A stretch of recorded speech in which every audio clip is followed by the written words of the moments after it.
নমস্কার, স্বাগত জানাই সবাইকে বিটিএন নিউজে। আমি রয়েছি বিধি, দেখে নিচ্ছি আজকে বিশেষ বিশেষ খবর।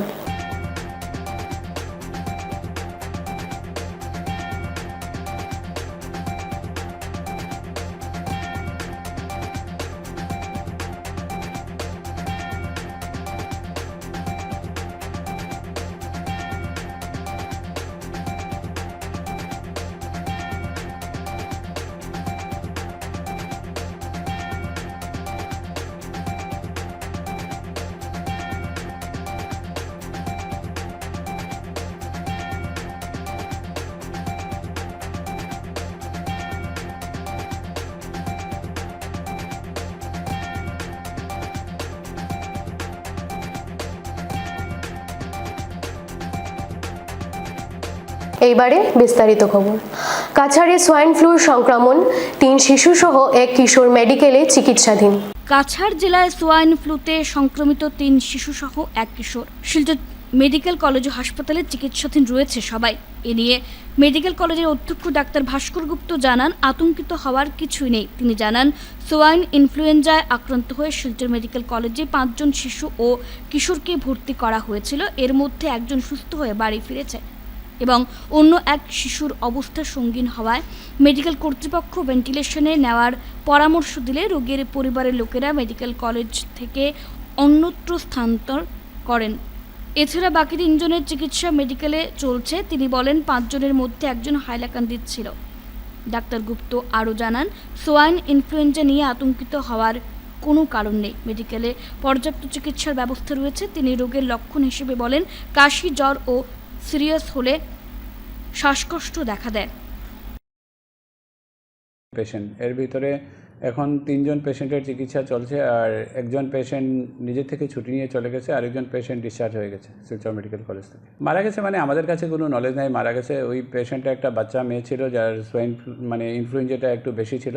তো আমাদের শিলচর মেডিকেল কলেজে ওকে ইন্টেন্সিভ কেয়ারে, বাচ্চাদের ইন্টেন্সিভ কেয়ারে ভর্তি হয়েছিল এবং শ্বাসকষ্ট হচ্ছিল দেখে বাচ্চাকে ভেন্টিলেটর অ্যাডভাইস করা হয়েছিল। এটা শুনে পেশেন্ট পার্টি নিজে থেকে পেশেন্টকে নিয়ে চলে গেছে শিলচর মেডিকেল কলেজ থেকে এগেনস্ট মেডিকেল অ্যাডভাইস। তারপরে কি হয়েছে এটা আমাদের জানা নেই। সোয়াইন ফ্লু অনেকটা কোভিডের মতোই জিনিস, কিন্তু সোয়াইন ফ্লু নিয়ে এতটা প্যানিক হওয়ার মতো সিচুয়েশন নাই। সোয়াইন ফ্লু কোভিড থেকে অনেক লেস ডেঞ্জারাস সিচুয়েশন। ইনফ্লুয়েঞ্জা হলে আমাদের যেটা জেনারেল মেজার্স আছে, যেরকম মাস্ক ইউজ করা বা ফ্রিকুয়েন্ট হ্যান্ড ওয়াশিং বা সোশ্যাল গ্যাদারিং অ্যাভয়েড করা, এগুলোই আর কি। এগুলো করলে সোয়াইন ফ্লু নিয়ে এত টেনশন হওয়ার নাই। আর সোয়াইন ফ্লু বেসিক্যালি ইনফ্লুয়েঞ্জাই হয়। ইনফ্লুয়েঞ্জা হলে যেরকম জ্বর, সর্দি, জ্বর, মাথা ব্যথা বা বেশি হলে শ্বাসকষ্ট হতে পারে, তো সাথে সাথে নিকটবর্তী ডক্টর বা স্বাস্থ্যকেন্দ্রে যোগাযোগ করেন। Swine flu completely treatable condition.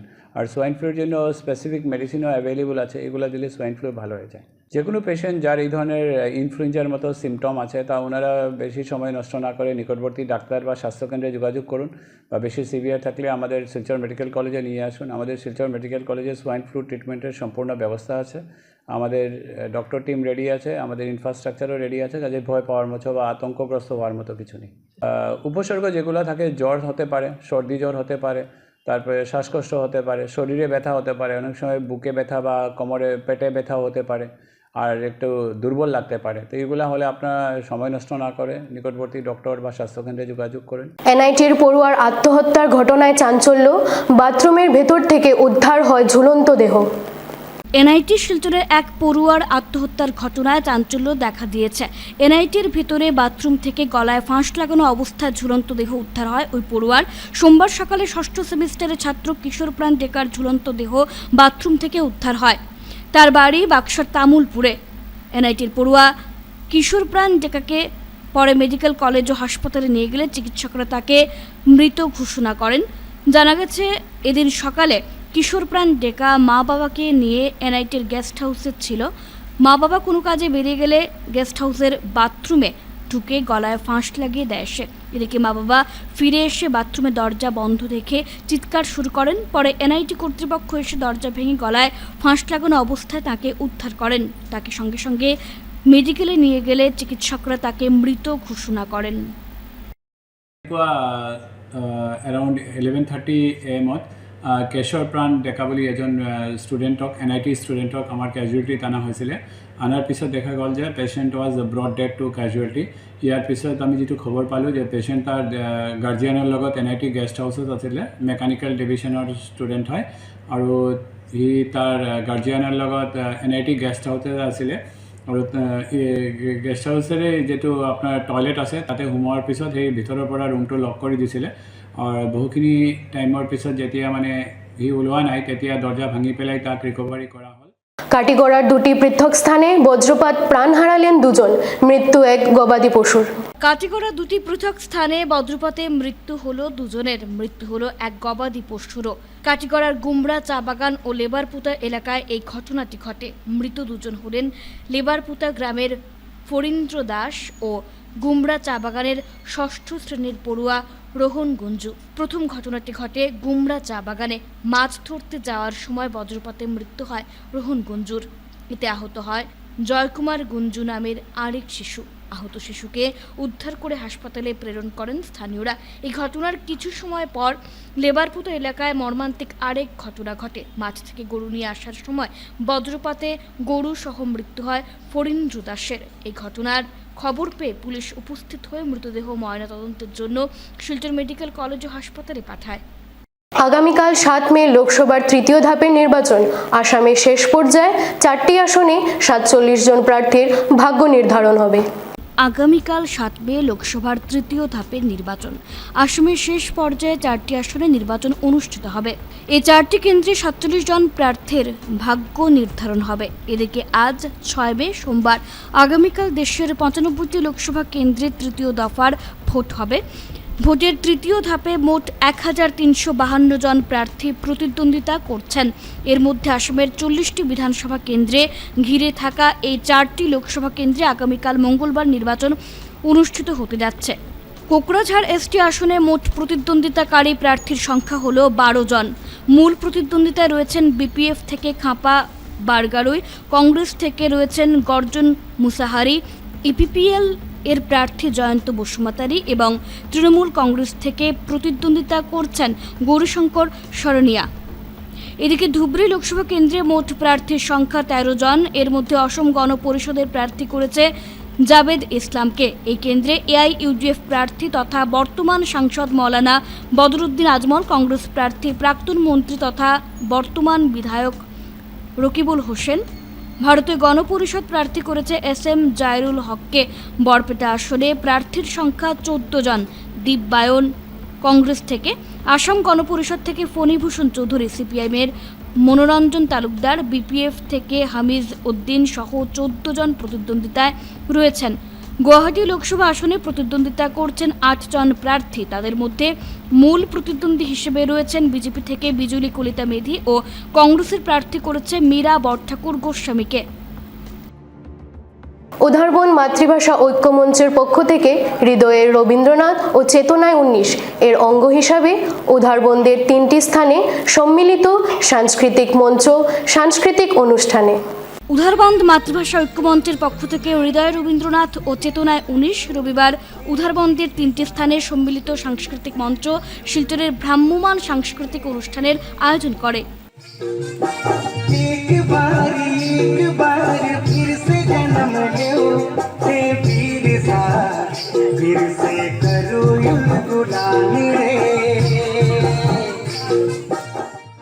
এদের উধারবন্দ গার্লস স্কুল রোড থেকে অনুষ্ঠানের সূচনা হয়। দ্বিতীয় অনুষ্ঠান আম্বাটিলা এবং শেষ নিবেদন বর্ষিঙ্গা নাচঘরে হয়। আম্বাটিলা নাটকের সময় প্রচণ্ড বৃষ্টি, দর্শক ছাতা নিয়ে নাটক উপভোগ করতে পরিলক্ষিত হয়েছে। এরপর বর্ষিঙ্গা নাচঘরে অনুষ্ঠান সবার মনে এক নতুন উদ্দীপনার সৃষ্টি করেছে। কাজল দেবের উদ্যোগে বাগানের চা শ্রমিকদের ভাষায় রবীন্দ্রসঙ্গীত পরিবেশনে নৃত্য প্রদর্শন। সঙ্গে ছিল মাতৃভাষা ঐক্যমঞ্চের শিল্পীদের গান, নাচ। সরকারি ভাষা হিসাবে স্বীকৃতি দিতে হবে।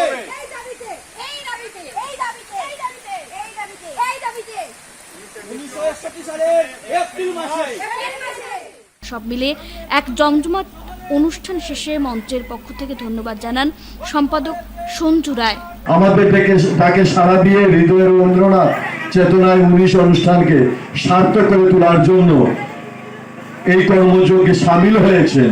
আমরা নত মস্তকে মাতৃভাষা ঐক্যমঞ্চ উদ্ধারবন সম্মিলিত সাংস্কৃতিক মঞ্চ শিলচরের পক্ষ থেকে আপনাদের কাছে কৃতজ্ঞতা প্রকাশ করছি এবং আগামী দিনে আমাদের যে সমস্ত অনুষ্ঠানমালা রয়েছে সেই অনুষ্ঠানমালা আমরা আপনাদের কাছে পৌঁছে দেব। আমরা বিশ্বাস করি আপনারা সবাই আমাদের অনুষ্ঠানগুলোতে অংশ নেবেন এবং আমাদের অনুষ্ঠানগুলোকে সুন্দর ও সার্থক করে তুলবেন। হৃদয় রবীন্দ্রনাথ চেতনায় 19 তখনই সার্থক হবে যখন সাদ্রি ভাষা, হিন্দি ভাষা, অসমীয়া ভাষা, মণিপুরি ভাষা, বাংলা ভাষা সব ভাষা মিলে আমরা এক মঞ্চে একই সুরে একইভাবে জয়ধ্বনি করে উঠতে পারবো। আজকে এই মঞ্চে আমরা সেটা কিছুটা উপলব্ধি করতে পেরেছি। সাদ্রি ভাষায় যেভাবে রবীন্দ্রনাথের গানকে ট্রান্সলেট করে নৃত্যের রূপ দিয়ে পরিবেশন করেছে সেটাই তো হচ্ছে আসল হৃদয়ে রবীন্দ্রনাথ চেতনা। বর্ষার শুরুতেই প্রকৃতির তাণ্ডব, গোটা রাজ্যের সাথে বরাক উপত্যকায় ভারী বৃষ্টিপাতের সতর্কতা জারি। বর্ষার শুরুতেই প্রকৃতির তাণ্ডবে গোটা বরাক উপত্যকা সড়ক এবং রেলপথে প্রায় বিচ্ছিন্ন।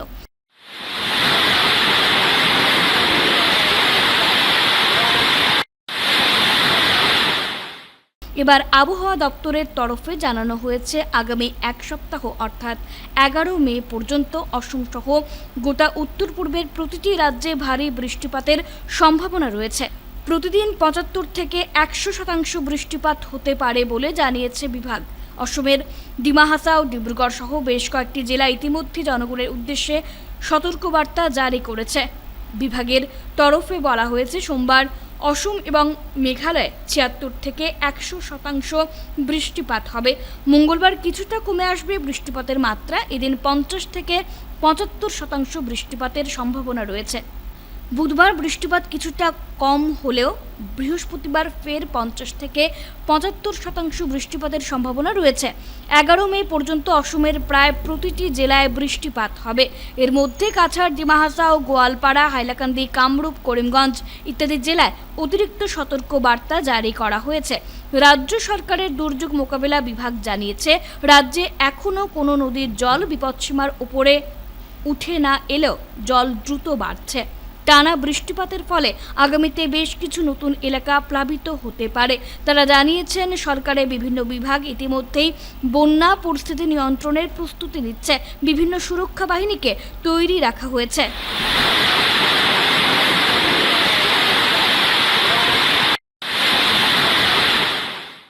এইবারে নিয়ে নিচ্ছি বিরতি। ফিরে এলাম বিরতির পর। পরিবেশ বান্ধব স্থানে ছাত্রছাত্রীদের পড়াশোনার ব্যবস্থায় Pranabananda holy child higher secondary স্কুলের নতুন শাখার যাত্রা শুরু। Pranabananda holy child higher secondary স্কুলের নতুন শাখার যাত্রা শুরু। শিলচরের মেহেরপুরের সানসিটিতে সোমবার Pranabananda holy child higher secondary স্কুলের দ্বিতীয় শাখার আনুষ্ঠানিকভাবে উদ্বোধন করা হয়। এই উদ্বোধনী অনুষ্ঠানে মুখ্য অতিথি হিসেবে জিসি কলেজের প্রাক্তন অধ্যাপক ডক্টর সমর দেব এবং জেলা বিজেপির প্রাক্তন সভাপতি উদয়শঙ্কর গোস্বামী ও বরাক উপত্যকা সাংবাদিক সংস্থার সভাপতি হারান দে অতিথি হিসেবে উপস্থিত ছিলেন। অতিথিগণ তাদের ভাষণে এই শাখা খোলার জন্য কর্তৃপক্ষকে ধন্যবাদ জানান। তারা ছাত্রছাত্রীদের সত্যিকার অর্থে একজন মানুষ হিসেবে গড়ে ওঠার আশা প্রকাশ করেন। এতে স্কুল কমিটির সভাপতি দেবাশিস মুখার্জিও এই স্কুলের দ্বিতীয় শাখার পথ চলা নিয়ে প্রাসঙ্গিক বক্তব্য রাখেন। কোয়ালিটিটাকে যদি মেনটেন করেন আগামীতে হোলি চাইল্ড দেশ বিদেশে প্রচুর সুনাম অর্জন করবে, আমি তাদের বিশ্বাস করি। Students of English medium schools are flourishing in comparison with the government school. Some government school students are also flourishing, but in comparison, English medium schools are flourishing much. মানে তুলনামূলক যদি আমরা দেখি তাহলে ইংলিশ মিডিয়াম স্কুলরাই এগিয়ে গেছে। এই স্কুলের নামের সঙ্গে উনার যে আন্তরিকতা সেটা কিরকম একটা যোগাযোগ আছে। যেমন হোলি চাইল্ড পবিত্র শিশু, ঠিক আছে, কিন্তু সঙ্গে আমাদের আদর্শ পুরুষ প্রণবানন্দের নাম জড়িত আছে। একজন শিক্ষিত মানুষ গড়ে তোলা নয়, এর সঙ্গে আপনারা চরিত্র গঠনের দিকটাও সঙ্গে সঙ্গে এইটার সঙ্গে যোগ দিয়ে মানে যুগে রেখে। তো এই যে মানুষ হোক সেটা আজকে আমাদের ভারতবর্ষের জন্য। আমি ভাবি যে এখানে সমস্ত রকম পলিউশন ফ্রি, নয়েজ পলিউশন বলুন, এমনি এয়ার পলিউশন থেকে আরম্ভ করে সাউন্ড পলিউশন, এভরিথিং, মানে যত রকমের পলিউশন আমরা জানি সব রকম ফ্রি এখানে। এখানে একটা বাচ্চাকে আমাদের যেটা টেন্ডেন্সি সেটা হচ্ছে যে মোটো আমরা রাখি সেটা হচ্ছে যে উইথ ভেরি লোয়ার এক্সপেন্ডিচার, মানে একদম কম পয়সায় আমরা বাচ্চাদেরকে best education we can get, এবং আমরা বেস্ট কোয়ালিটি আমরা টিচার্স ফ্যাকাল্টি রাখি। অনুষ্ঠানে অন্যান্যদের মধ্যে দীপঙ্কর গোস্বামী, শিপ্রা পুরকায়স্থ ও অশোকা মুখার্জি উপস্থিত ছিলেন। উদ্বোধনী অনুষ্ঠানে স্কুলটির পক্ষ থেকে একটি মনোজ্ঞ সাংস্কৃতিক অনুষ্ঠানেরও আয়োজন করা হয়।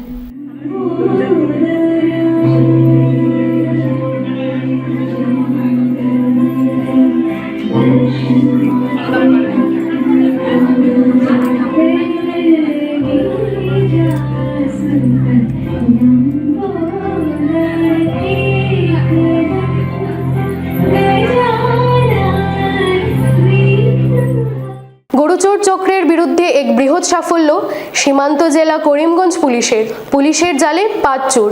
করিমগঞ্জ জেলার পাথারকান্দির পুলিশের এক বৃহৎ অভিযান গরু চোর চক্রের বিরুদ্ধে। গোপন সূত্রের ভিত্তিতে অভিযান চালিয়ে 21টি চুরি হওয়া গরু ও ছাগল সীমান্ত জেলা করিমগঞ্জের চেরাগি ও বান্দরকোনা এলাকা থেকে উদ্ধার করতে সক্ষম হয়েছে পাথারকান্দি পুলিশ। এই চুরি কাণ্ডের সঙ্গে জড়িত চোরদের টানা জিজ্ঞাসাবাদ করে বিভিন্ন তথ্য অর্জন করতে সক্ষম হয়েছে পুলিশ।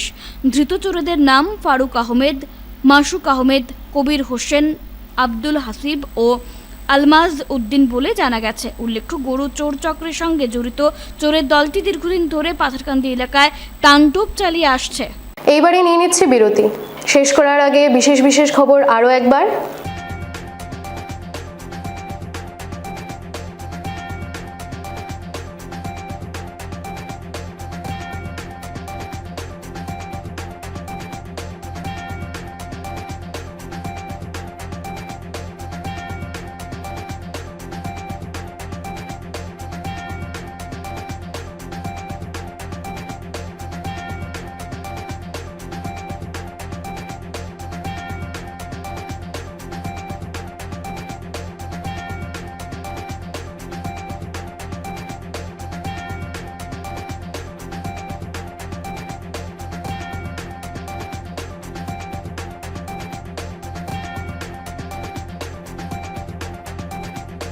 আজকের মতো বিটিএন নিউজ এই পর্যন্তই। ধন্যবাদ।